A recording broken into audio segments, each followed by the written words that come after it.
Reading from Matthew chapter 11, verses 1 to 18. Jesus teaches about the kingdom.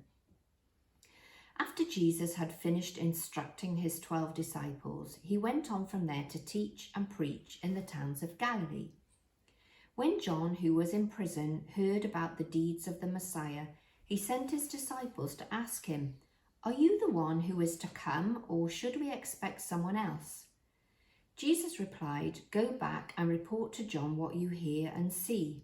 The blind receive sight, the lame walk, those who have leprosy are cleansed, the deaf hear, the dead are raised, and the good news is proclaimed to the poor. Blessed is anyone who does not stumble on account of me."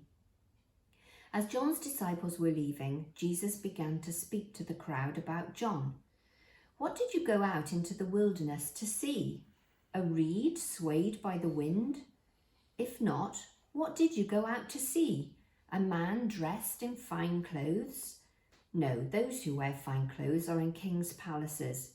Then what did you go out to see? A prophet? Yes, I tell you, and more than a prophet. This is the one about whom it is written, 'I will send my messenger ahead of you who will prepare your way before you.' Truly, I tell you, among those born of women there has not risen anyone greater than John the Baptist. Yet whoever is least in the kingdom of heaven is greater than he. From the days of John the Baptist until now, the kingdom of heaven has been subjected to violence, and violent people have been raiding it. For all the prophets and the law prophesied until John, and if you are willing to accept it, he is the Elijah who was to come. Whoever has ears, let them hear. To what can I compare this generation? They are like children sitting in the marketplaces and calling out to others, 'We played the pipe for you and you did not dance. We sang a dirge and you did not mourn.' For John came neither eating nor drinking, and they say, 'He has a demon.'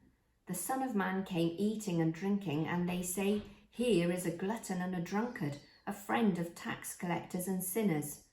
But wisdom is proved right by her deeds."